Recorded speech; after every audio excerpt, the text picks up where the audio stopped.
Hello everyone, welcome to my channel. In this video, we will learn about the proof of stake consensus mechanism, which is used in the blockchain technology. Like proof of work, proof of stake is also one kind of consensus mechanism. So in the proof of work, small miners will compete to solve a complex problem.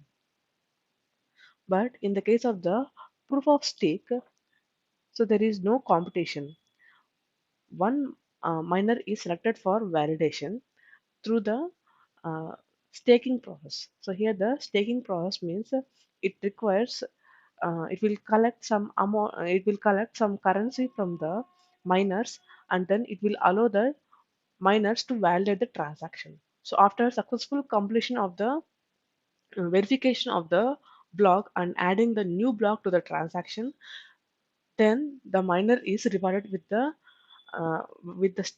staking fee and in addition with the reward fee. So finally, he will get the staked amount and the reward fee.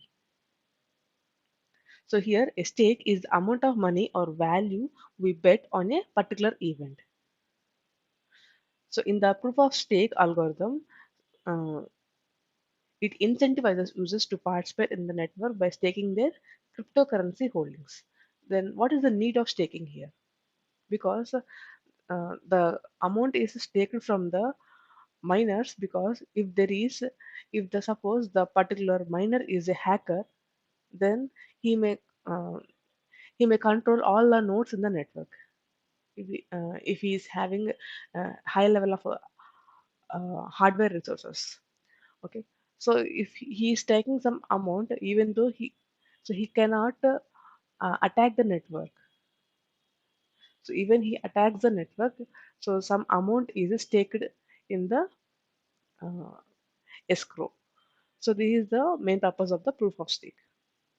Since the proof of work algorithm faces the problem of 51% attack, we can avoid that problem in the proof of stake in this manner by staking some amount from the miner. So there are two types of staking, that is the coinage selection and the random block selection. So in the coinage selection, the method keeps track of how long each validator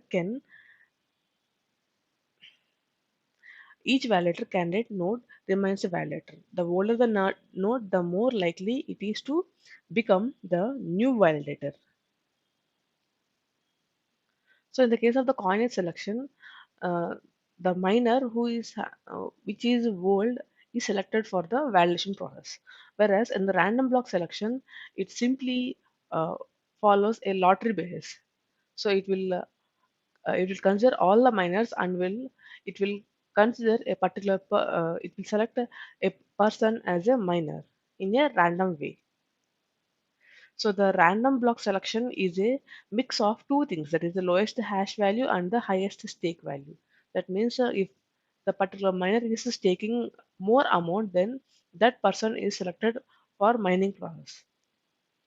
Okay, so this random block selection is a mix of both things, that is lowest hash value and highest stake. So these miners who are interested in validating the new blocks are selected based on the this process randomly. So where we are using this proof of stake algorithm. In the case of the Bitcoin, we are using the proof of work consensus mechanism.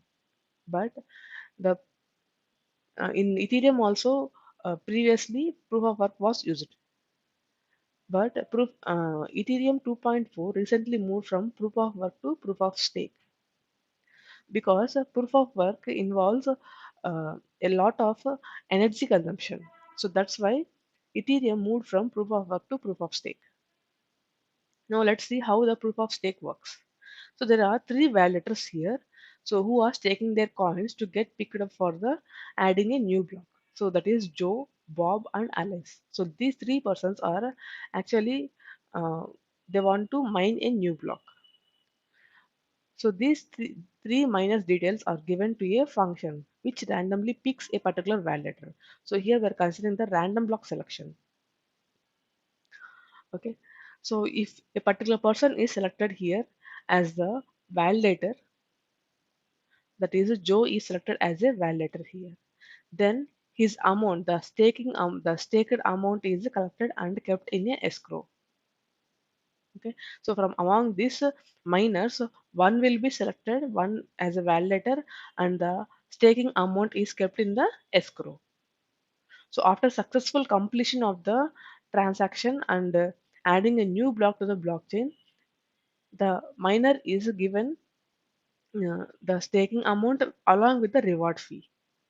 So here Joe will do the mining process. So he will validate the transaction and he will add the new block to the blockchain. So before adding the new block to the blockchain, so all the nodes in the blockchain must verify that the given block is valid.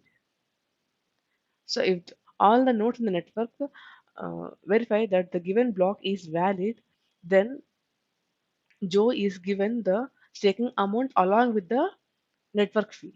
That is a reward. Okay. So staking fee plus reward. So suppose if there is any, if the particular block added is invalid, then Joe loses his staked coins to the network. Okay. So if the transaction is invalid, then the Joe will lose the staking amount and also the reward fee. So this is how the proof of stake algorithm works.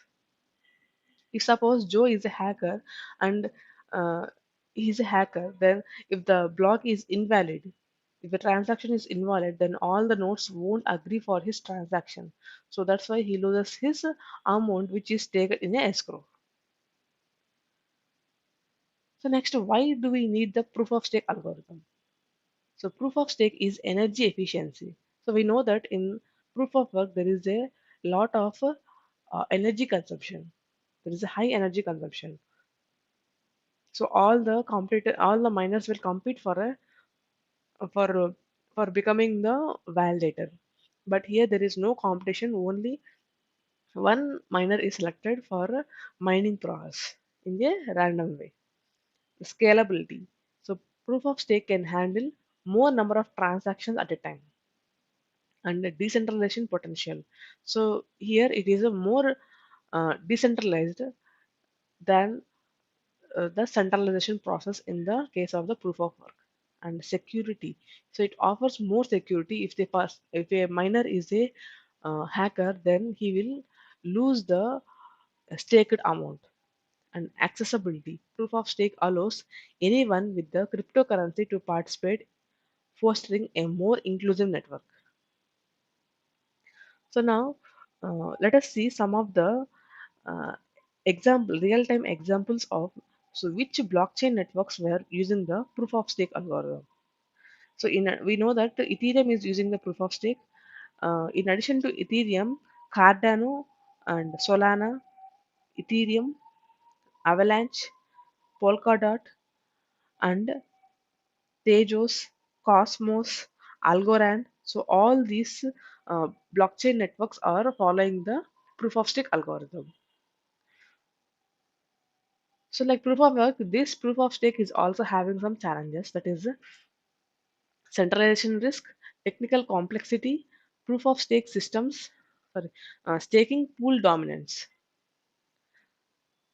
So here centralization risk. So this proof of stake is also prone to centralization risk. If suppose a miner is staking more amount, or if a miner is staking, if he is having least hash value, then he will be randomly selected more number of times, leading to a centralization risk. And technical complexity. So proof of stake systems can be more complex than the proof of work system because they have to select a miner and they have to give the chance to the miner to validate the transaction. So it is more complex than proof of work. And staking pool dominance. Large staking pools could potentially control a significant portion of the network, reducing individual participation. So these are the challenges of the proof of stake algorithm. So this is all about the proof of stake algorithm. Hope you found this video very helpful. Thanks for watching the video.